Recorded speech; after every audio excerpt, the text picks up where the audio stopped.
Elon Musk, Tesla, SpaceX, and the quest for a fantastic future is an in-depth, extensively researched, and balanced biography by Ashlee Vance, a well-known business and technology columnist who has written for The Economist, Businessweek, and The New York Times.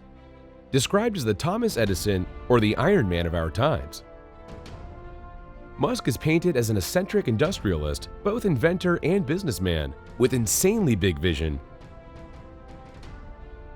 the impressive capacity to deal with stress, and the often jarring but necessary capability to squeeze the most out of his people.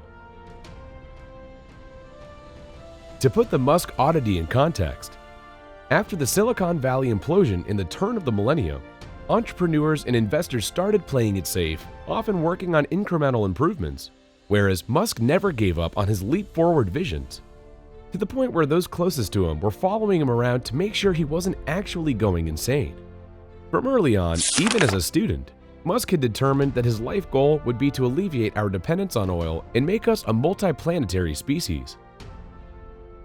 The former was a necessity to make humanity sustainable on Earth. The latter was essential to make us future-proof. He saw it as an obvious risk management strategy for humanity in case something happened to Earth. Eventually, he succeeded on both fronts, but it was quite a bumpy ride. After the sale of PayPal, Musk had the liquidity to attempt to turn his dreams into reality. He founded SpaceX in 2002 with a mission to become the Southwest Airlines for space.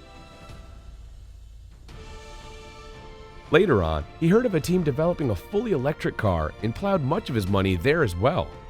Both startups were money pits, but Musk was committed to go broke while trying. In 2008, he had to face the ultimate choice: which of his two babies to save. He was running out of cash and could only support SpaceX or Tesla, but not both. In the end, he accomplished the unfathomable during the heights of the financial recession. He scraped together financing for Tesla the day before he wouldn't have been able to meet payroll, and he secured a large government contract for SpaceX, competing against the incumbent behemoths. Musk brought two much-needed things to two very old-school industries: Silicon Valley thinking and Apple-like design.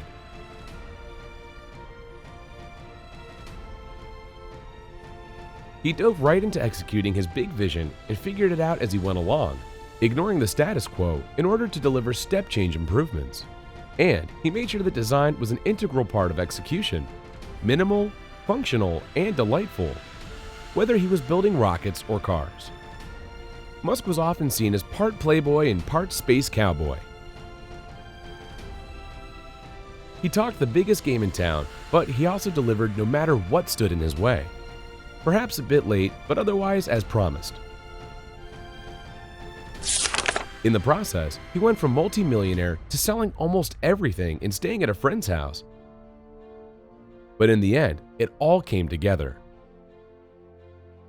The book recounts this tightrope act blow by blow to get a glimpse of what it's like to be Elon Musk. Of the people interviewed for the book, whether they loved or hated Elon, in the end, they were all awed and inspired by him.